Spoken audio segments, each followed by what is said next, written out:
Am I the asshole for feeling betrayed even though my husband treats me well and says he still wants our family together? Hi everyone. I, 32, female, have been married to my husband, 38, male, for 12 years. We met when I was doing my internship at his company while I was still in college. We got married before I even graduated. We have 2 sons, 7 and 5. My husband owns a construction and architecture firm, and we work together. Until recently, I thought we had a happy marriage. But a few weeks ago, I accidentally found out that my husband is still in love with his ex-girlfriend.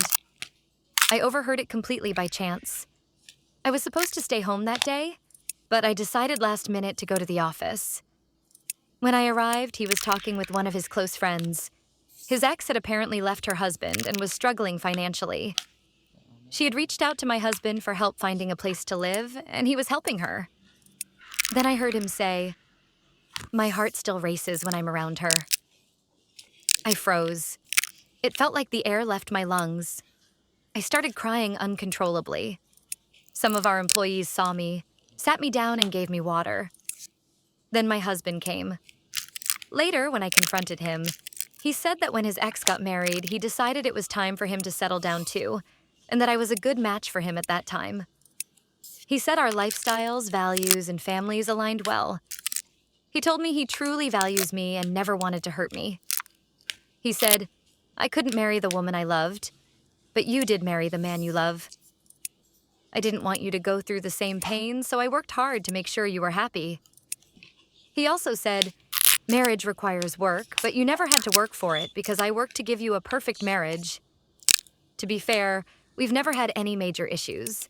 Our families get along extremely well. We even live really close, which makes childcare easy. We often travel together while our parents look after the kids. But hearing that he's still in love with someone else broke something inside me. He told me, "You're the most important person in my life. I don't want to break our family apart. I want our kids to grow up happy." Then he said, "I know you'd never leave the kids. If you ever wanted to remarry, you'd want someone who treats you and them well. So why can't that person be me?" I'm completely lost. Should I stay in this marriage? Can I ever truly forgive this? Am I the asshole for taking my niece on vacation after her parents planned one without her?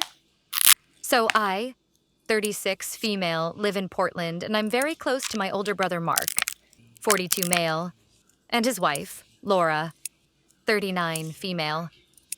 They have 4 sons, ages 17, 15, 13, and 12, and one daughter, Lily, who's 10. Lily is the youngest, the only girl in the family, and the youngest cousin among all of us. She's kind, imaginative, and a little shy, but she's also been through a lot. She was born with a congenital heart defect and spent most of her early years in and out of hospitals. Because of that, everyone in the family, my parents, me, our cousins, tends to spoil her a bit. Everyone except her parents, who seem determined to toughen her up. When Lily turned 10 last spring, she told her mom she wanted to go on a little weekend trip. Just her and her mom. Maybe a cabin in the woods, a beach stay, anything small and cozy. She just wanted some mom time without the chaos of 4 older brothers. Laura didn't take it well. She told Lily she was being selfish and that family trips are for everyone. Then, to make things worse, they didn't plan anything for her birthday at all. So I stepped in. I told her I'd take her on her own little adventure. We spent a weekend in Seattle visiting the aquarium, going to Pike Place, and eating the biggest ice cream sundae you've ever seen. It wasn't extravagant, but she was so happy. Fast forward to this past summer. One of the boys, I think it was Ethan, who just turned 15, decided that for his birthday, he wanted to go to Cabo San Lucas, Mexico. But get this, he specifically said he didn't want Lily to come. His reason? She got her own trip without us, so now it's our turn. And unbelievably, Mark and Laura agreed. They said it was only fair. They called me and asked if I could watch Lily for 10 days while they were gone. When Lily found out, she was devastated. She cried for 2 days straight. She couldn't understand why her family would go on vacation without her, especially after how much she loves her brothers. My heart broke for her. I happened to have some work scheduled in Florida and New York around the same time, so I got an idea. I told Mark and Laura that I'd need to travel for work during that week and could take Lily along if they were okay with it. They said yes, mostly because they had no other childcare options and didn't want to cancel their trip. So I planned something special. It was technically a work trip, but I made sure Lily had the time of her life. We spent 5 days in Miami, swimming at the beach, collecting seashells, eating fresh fruit smoothies every morning. Then we drove up to Orlando, spent a full day at Disney World, her dream come true, then caught a flight to New York for 2 days. She saw The Lion King and Wicked on Broadway. We got room service for the first time in her life. And by pure luck, our tickets got upgraded, so we flew first class on the way home. When she saw the little hot towels and the fancy snacks, her eyes lit up like Christmas morning. She told me it was the best week ever. But when her parents got home and found out how much fun she had, they lost it. They accused me of undermining their authority, of rewarding bad behavior, and even told extended family that I took their child across the country without permission, which isn't true, because I explicitly told them I'd be traveling and they agreed. Now, they barely let me see Lily outside of my after-school babysitting hours. It's tense every time we talk. Some of my friends say I crossed a line and should have respected the parents' boundaries. Others say what her parents did, leaving her out of a family vacation, was cruel, and I just gave her some joy when she needed it most. So am I the asshole for taking my niece on that trip when her own parents excluded her? Am I the asshole for telling my girlfriend to get her shit together? I, 19, male, live with my girlfriend, 19, female. We moved in together partly because it's cheaper and partly because I wanted to see if she's someone I could build a future with. Lately, we've been fighting a lot. She goes out almost every weekend with her friends recently and comes home late, then spends the next day in bed until noon. I don't necessarily have a problem with the first part, but I do have a problem when she leaves messes everywhere. Doesn't help with cleaning, barely talks about what she does when she's out, and just scrolls on TikTok or watches Netflix. 6 weeks ago, I told her my parents were coming to visit and really wanted to meet her. She said she was excited and couldn't wait. The day comes, I cook dinner, my parents are on their way, and she is already out shopping with her friends. An hour before my parents arrive, I text her asking where she is. She says she's going to hang out with them longer because one of her friends got a promotion at her job, and they're going to celebrate. I was pissed but didn't want to ruin the dinner, so when my parents arrived, I told them she got called into work. They said they understood, and the dinner went well. She eventually came home. She said hello, and I quickly said, "You must be tired from work," and steered her to the bedroom before my parents noticed anything because she was high. The next morning, I made breakfast, and I told her how disrespected I felt, that she bailed on the meeting with my parents to celebrate her friend's job promotion, even though she goes out with them constantly. She insisted she didn't blow me off. It escalated. I told her she needs to get her shit together because she doesn't help with the apartment except paying her share. She called me insecure. I said things I regret. She said things she regrets. The only difference is that she won't apologize. So, am I the asshole? Am I the asshole for not letting a kid eat my food?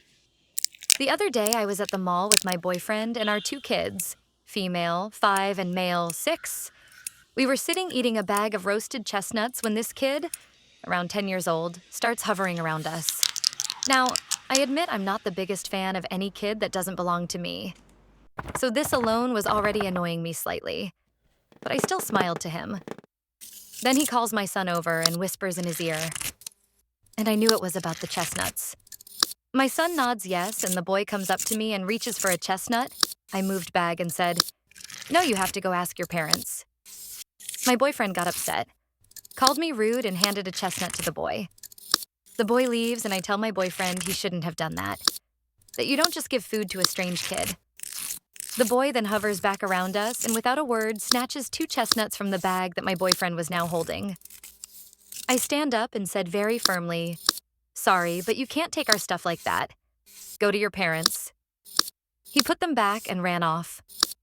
I think the kid had no education manners, and I wasn't going to let my kids think it's okay to accept anything from strangers, or that it's okay to be pressured into sharing. My boyfriend doesn't agree and thinks the kid trusted us because we had kids ourselves. He thinks I was just selfish. So, am I the asshole? Am I the asshole for yelling at my boyfriend because he woke me up? So, for context, 39, female, live with my boyfriend, Ryan, 43 male, in a small apartment in Denver. We've been dating for about 2 years and moved in together last fall. I love him. He's funny, thoughtful, and genuinely kind. But lately, his morning routine has been driving me absolutely insane. Ryan works in construction management, so he gets up super early, around 5:30 a.m. I, on the other hand, don't start work until 8, so I usually wake up around 7 a.m. Most mornings, he's respectful about it.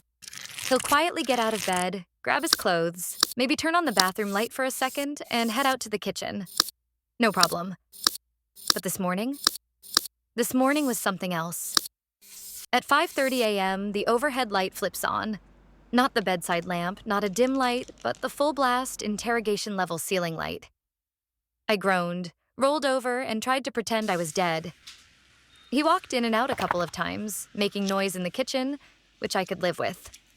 But then he comes back in with a cup of coffee and asks me to move over so he can relax in bed for a few minutes before leaving. Half asleep, I scooted over because my brain hadn't caught up yet. But about 2 minutes later, I realized what was happening. The lights were still on. He was scrolling TikTok with the sound barely muted, sipping coffee loudly and doing that annoying ankle-shaking thing that made the whole bed vibrate like a washing machine on spin cycle. At that point, I was wide awake. I told him, "Ryan, can you please not do this? I still have another hour and a half before I have to get up." He got defensive immediately. He said, "What, I can't even sit next to you and have my coffee?" "You're being so grumpy," that's when I kind of snapped.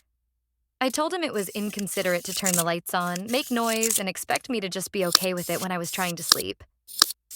He rolled his eyes and said, "Wow, okay. Well, your bad attitude just ruined my morning." Thanks for that. I was so frustrated I ended up getting out of bed, grabbing my keys, and going to a nearby coffee shop just to calm down. When I told my mom later, she said I wasn't the asshole. That most people who wake up earlier than their partners try to be quiet and considerate. But she also said maybe he just wanted to spend a little extra time with me before work, which is kind of sweet. If he hadn't completely woken me up in the process. Now he's sulking and says I overreacted and that normal couples enjoy mornings together. So am I the asshole for snapping at my boyfriend for turning on the lights, drinking coffee in bed, and keeping me awake before my alarm? Am I the asshole for keeping my distance after my husband decided to move out? My husband, 32, and I, 31, have been married for 2 years and together for 6.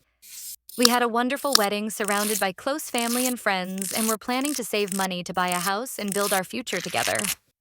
Lately, though, he had been ignoring my concerns about finding a new place and just seemed distant. Then, out of nowhere, he went on a trip with his kid to another state without really telling me in advance. When he came home, he told me that things weren't working out and that we should separate. I told him, "Okay, if that's how you feel." Because I'm not going to beg someone to stay in a marriage. If that was his decision, then fine. He moved out and started living in a hotel, but he was constantly calling me every day.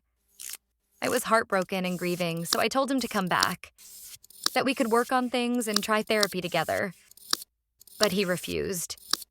He said we could do therapy, but he wanted to keep living separately. I didn't agree with that because it felt like he wanted to have his cake and eat it too. It's been about 2 months since all this happened, and I haven't spoken to him in about 2 weeks. The last time he called was before my birthday, asking if I was free. I told him no, that I wasn't happy with how things turned out and that he needed to leave me alone since he was the one who decided to move out and wanted space. I think he didn't expect me to be so nonchalant about it, but I've told him before. I don't play mind games. We don't have kids or any major shared assets, just a storage unit. I told my parents I was moving on since he's the one who wanted space and has chosen to ignore me. And even his mother hasn't reached out once. My parents suggested that maybe I should go look for him, but honestly, I don't want to. He made the decision to leave me and throw everything away after everything I did for him. So, am I the asshole for actually respecting his decision and keeping my space? Am I the asshole for telling my fiancé mom I won't wear her wedding dress? My fiancé mom, 60s, offered me her old wedding dress. It's vintage and beautiful, but very not my style. Puffy sleeves, lace everywhere, just not me. I thanked her and said I appreciated it, but I already had a design in mind for something modern. She immediately got offended and said I was rejecting family tradition. Now she keeps bringing it up to my fiancé and even told him she's not trying to be part of the family. I told her respectfully that I can love and respect her without wearing her dress. My fiancé agrees, but thinks I could have been gentler. Now it's awkward every time I see her. Am I the asshole for refusing to wear it?